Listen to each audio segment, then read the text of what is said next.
On this edition of Southern Newsweek, Dunedin sports grounds are in for some major funding as FIFA sets its sights on the city. An Invercargill recycling centre is turning wasted bailage wrap into a profit. And work is underway on Christchurch's controversial multi-use stadium.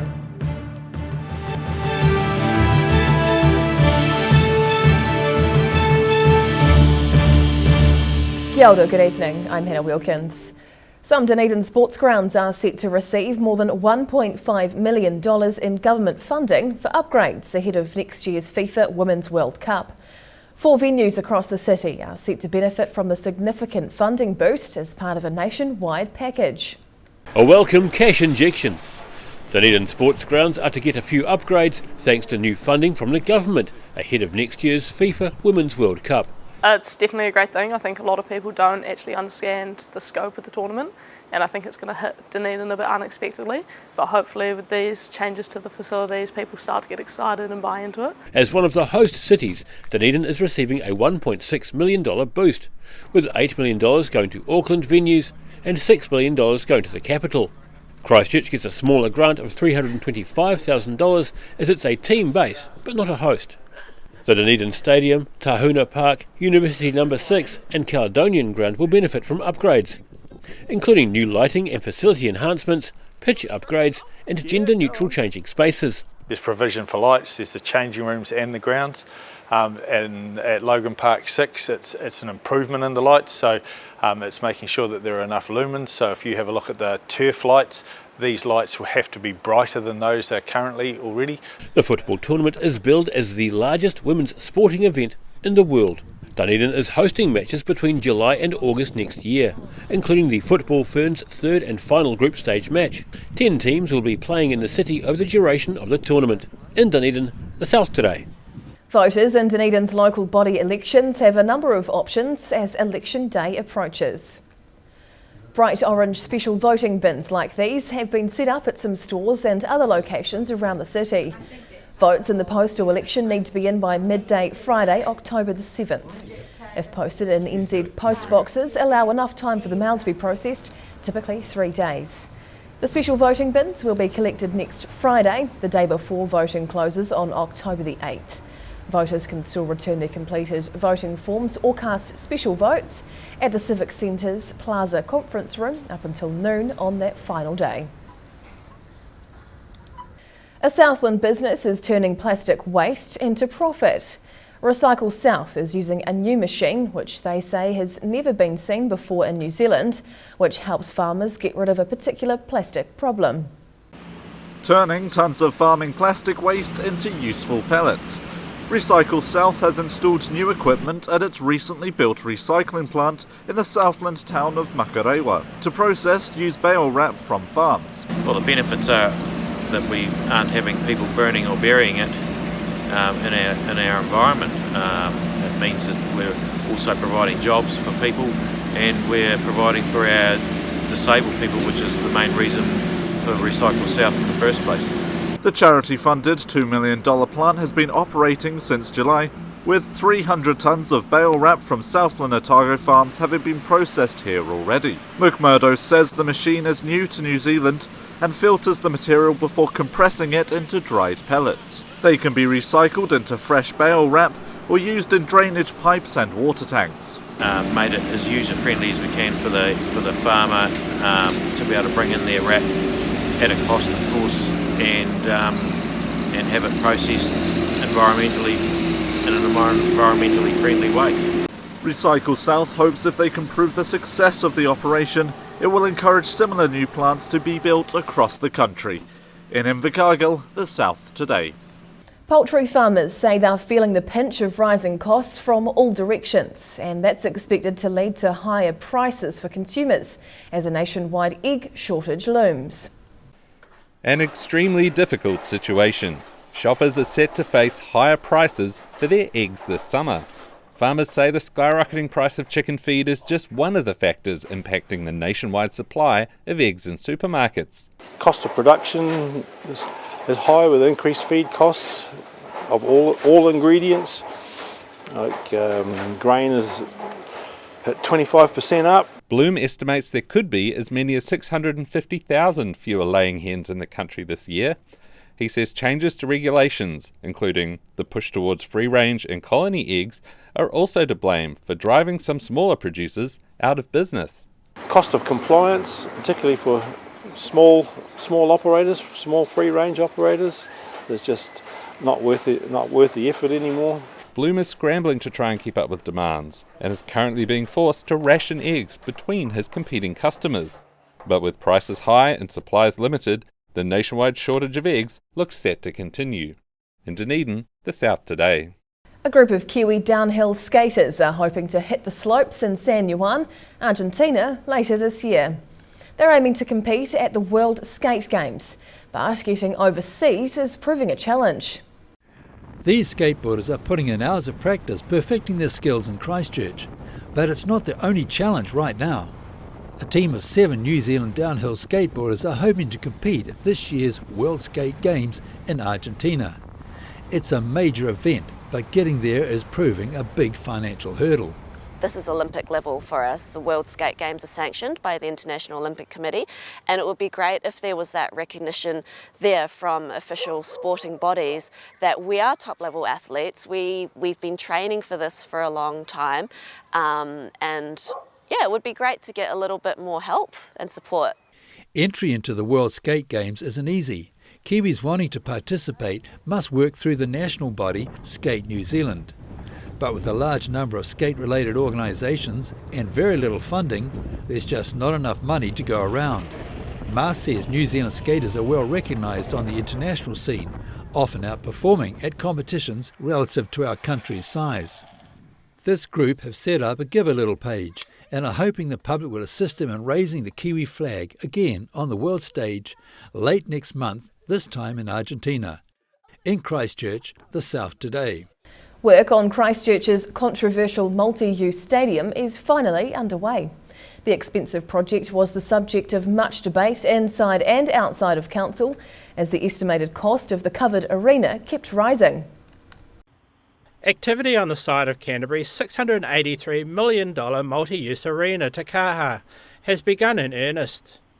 Ground piling is underway on the 6.8 hectare central city site, using rammed aggregate piers. The giant stadium project was officially launched this week at a function of invited guests and dignitaries. 3 rigs have already driven thousands of linear metres of piers into the ground, which will support Te Kaha's western stand. When finished, the rigs will then begin ground improvement work for the northern and southern stands, with the process due to be completed by the end of the year. The focus of the building project will then shift to construction of the 30,000-seat arena. Te Kaha is scheduled to open for business in April 2026. In Christchurch, the South Today. Still to come on this edition of Southern Newsweek, a Dunedin Samaritan is helping strangers pay for their shopping, and the Alexandra Blossom Festival was in full bloom after its 3-year hiatus.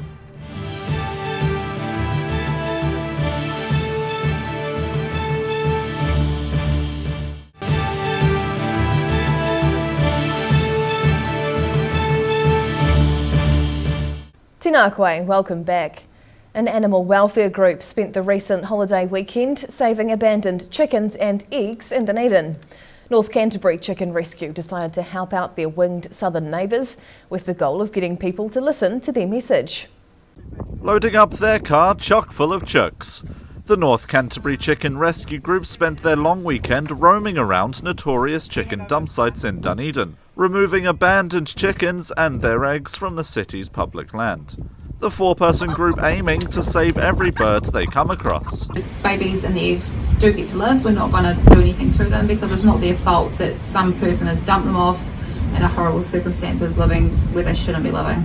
The volunteers bundled more than 100 chickens and eggs into their car over the weekend and say they're making sure each chook is happy and fed. And roosters will pretty much live with us at the rescue until we find them forever homes. Otherwise they'll just be spoiled rotten, lots of treats, lots of love and care, and just happily being chickens. The rescuers want potential owners to consider what they're getting into before they buy hens. And also think about it before you let your hens have babies, because 50% chance half of those are going to be roosters, and what are you going to do with those roosters? and roosters are the most hardest things to rehome. The chickens getting a checkup before heading up to their new paddock in North Canterbury, with some waiting to be rehomed. In Dunedin, the South Today. Life can sometimes be strange, and our fortunes can change at the flip of a coin, or nowadays an FPOS card. An Otago University student was having an extremely tough week before her fortunes changed on Tuesday thanks to a kind stranger. Imagine it's Tuesday and already your laptop's broken, you've got university assignments, and exam season is approaching. Then your FPOS card is declined at the supermarket. That was the week student Rhiannon Exeter was having until a good Samaritan did her a generous favour out of the blue. I was just doing my weekly grocery shop and I didn't have enough money. It went over the amount that I was wanting to spend, and so I told the checkout lady that I would put a few items back, and as I was looking through my trolley to put things back, a man in the line behind me reached forward and just paid for my groceries. Exeter says she was blown away by the stranger's random act of kindness, but in the rush of the whole situation feels she didn't get to thank her guardian angel adequately at the time. It was like I was pretty in shock. I was really so overwhelmed with gratitude, and I sort of left kind of with tears in my eyes. I was like, really, because $130 is quite a lot of money for someone to spend on you when they're a stranger. She works part-time alongside her studies to help fund life's essentials, but has found herself working less as she focuses on upcoming exams. Exeter says she reached out to media to help her thank the kind stranger properly, and is hoping he'll get in touch so she can express her thanks. In Dunedin, the South Today. Christchurch's newest artwork is adding some reflective colour to Te Paia Christchurch Convention Centre. The giant $220,000 sculpture couldn't be installed until the construction of the centre was completed.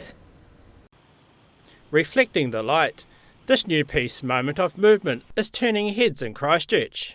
The city's newest artwork is a sculpture by New Zealand-Korean multimedia artist Sing Yong-oh.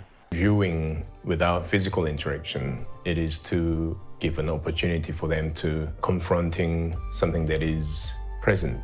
Costing $220,000, the metallic look sculpture has been installed on the Colombo Street side of Te Paia Convention Centre. The work was designed to complement the overall flowing nature of Te Paia's facade. But the installation of the Crown-funded artwork had to wait until the Convention Centre building was completed. It's made of fiberglass and was designed to reflect both the lights and sounds of the city during the day and night. In Christchurch, the South Today. It's all hands on deck for Dunedin's St Clair saltwater pool as the facility gets ready for its opening season. A deep clean after a winter under wraps. It's a busy week for staff at the St Clair saltwater pool. They need to get the water temperature up to 28 degrees, along with extensive cleaning of the pools and buildings. It wasn't too bad. It took a day to clean all the gunk out of the pool, and it's been going quite well ever since. He says they're ahead of schedule and is confident they'll be ready in time for their early morning opening this Saturday. The 65th Alexandra Blossom Festival was held over the weekend, returning after a few years' absence. More than 18,000 people turned out for the popular Central Otago event, putting a smile on the face of organisers. Like blooms in springtime, the South did rise again. Good Central Otago weather greeted around 18,000 spectators who lined the main streets of Alexandra on Saturday, as the 65th Blossom Festival returned after a COVID hiatus. The weekend's events began on Friday with the round-the-clock race, followed by the Mardi Gras, which featured everything from do-si-doing fairies to hula-hooping spacewomen. Saturday's day in the park proved popular, with around 13,000 people going through the gates. Among the activities on offer was competitive gold panning, with the more daring able to test their stomachs on the Hurricane Thrill Ride. There was also entertainment for the crowd, with local guitarist George Hazlitt invited on stage to play with the Jordan Luck Band.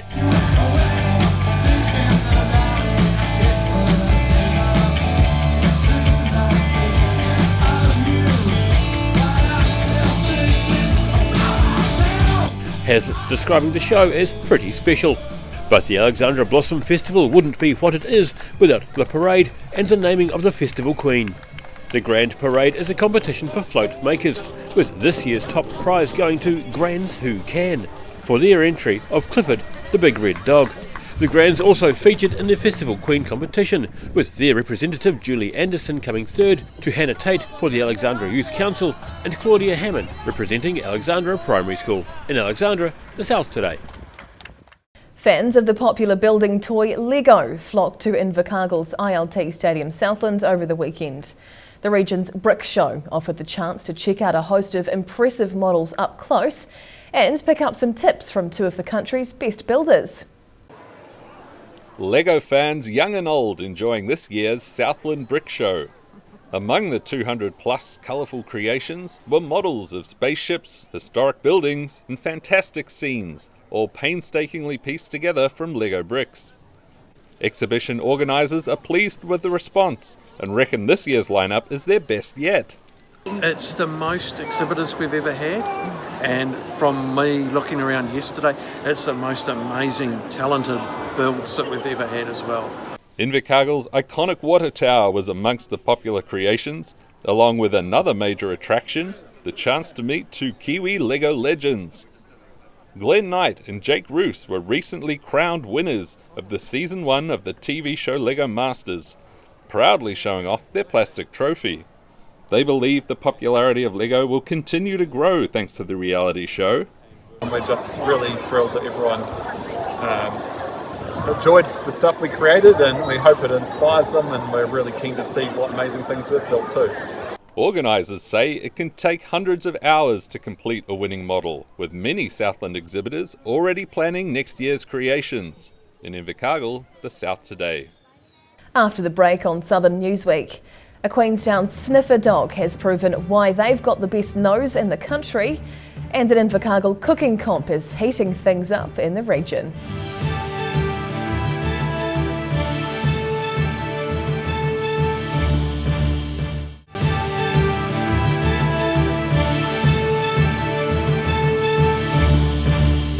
Tēnā koe, welcome back. A Dunedin-born English Springer Spaniel is following his nose for a country-wide competition.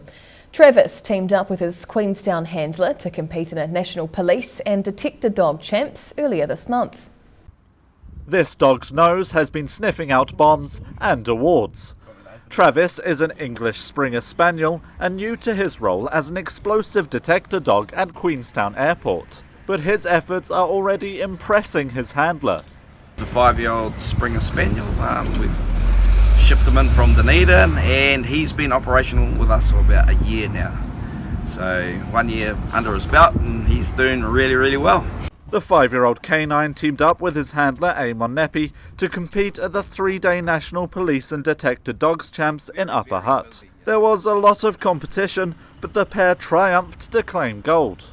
All the agencies around the country, they whittle their best dogs down to a certain number, and they'll send them to Trentham for the week, and then we all compete against each other, and the dog with the highest points at the end of the week is the winner. Travis was gifted to the security service last year after his original Dunedin owners struggled to keep him occupied. Everything that you don't want in a pet dog. All the naughty ones, the ones that just want to keep running and have got endless energy, and the ones we really like are the ones that do everything and love to play the game. Travis isn't resting on his golden laurels and is now back at work putting his keen sense of smell to good use. In Queenstown, the South Today. A Southland secondary school's cooking competition has been rekindled after its fire went out nearly a decade ago. The event was previously run out of Southland Boys, but now a chef tutor at SIT is encouraging young cooks to reach for the stars. Food, glorious food. The Southland Secondary School's cooking competition pits budding chefs against one another in an event to find the region's next top young chef. An earlier version of the competition ran successfully until its creator passed away. Scott Richardson used to host it down at Boys High many years ago, and sadly with his passing it stopped, and that happened 7 years ago, so we decided to rekindle it. Now SIT chef tutor Tony Goodall has relaunched the competition as the industry recovers after the COVID pandemic.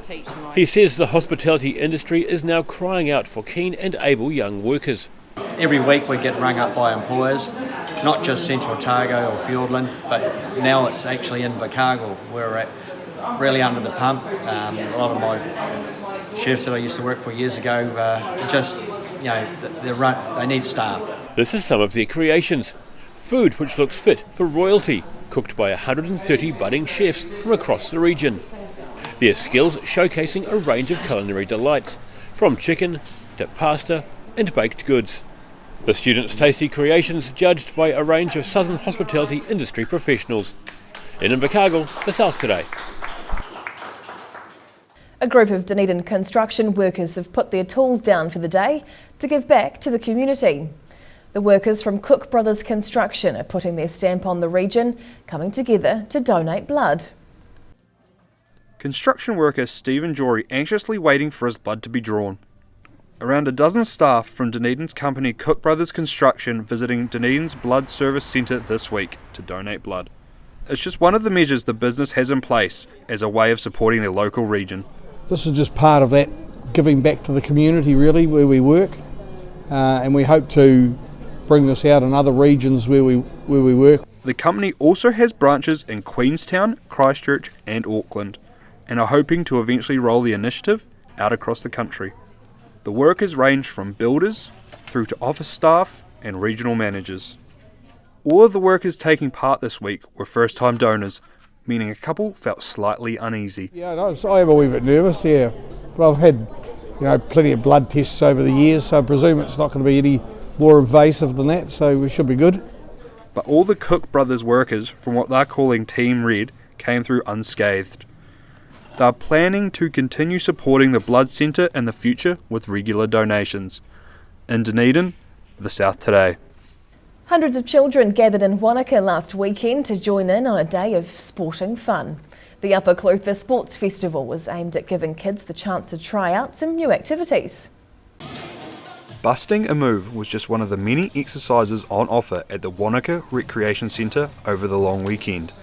The Upper Clutha Sports Festival is a chance for clubs to showcase their activities, promoting events to encourage new members to join.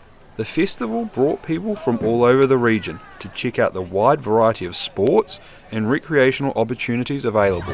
And it's all just about informing, connecting, educating, bringing the whole community together and just sharing everything that we've got here that's on offer in the Sport and Rec sector. This was the 7th year of the event, with COVID-19 disrupting plans in recent years. More than 20 clubs were showcasing their offerings, with around 500 people turning out across the day. But it just gets bigger and brighter every year. It's fantastic. The trampoline was one of the popular activities.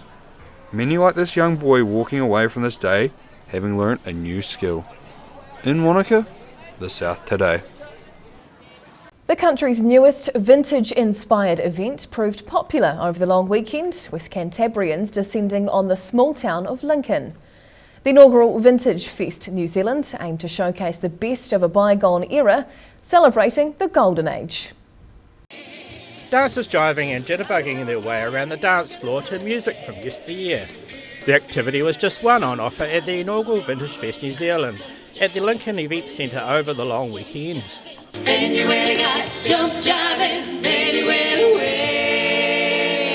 The festival showcased everything vintage, with the theme of wartime and the Victory era. Go. Classic car and military vehicles were on display, along with vintage stall holders and a best dressed pageant. 10 finalists lined up to compete for the title Miss Vintage Australasia. The event was the brainchild of Rolleston woman Chevelle McKay, who's a long-time fan of all things vintage.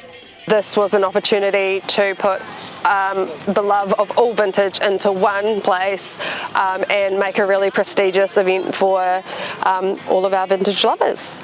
She says she worked with her fellow committee members for a year and a half to create the community event, but admits to a few sleepless nights. It costs a lot of money to put on an event like this, and to have the money up front to be able to pay for certain things has been quite difficult. So that has definitely been our biggest challenge. So hopefully ticket sales are going well. Any proceeds will be reinvested back into next year's event, which she hints might have an old Hollywood theme. In Lincoln, the South today. That wraps up this edition of Southern Newsweek. For the latest news and videos from the Southern region, head online to odt.co.nz, and you can follow Channel 39 on YouTube to catch our news bulletins on demand. We'll see you again next week. Mā te wā.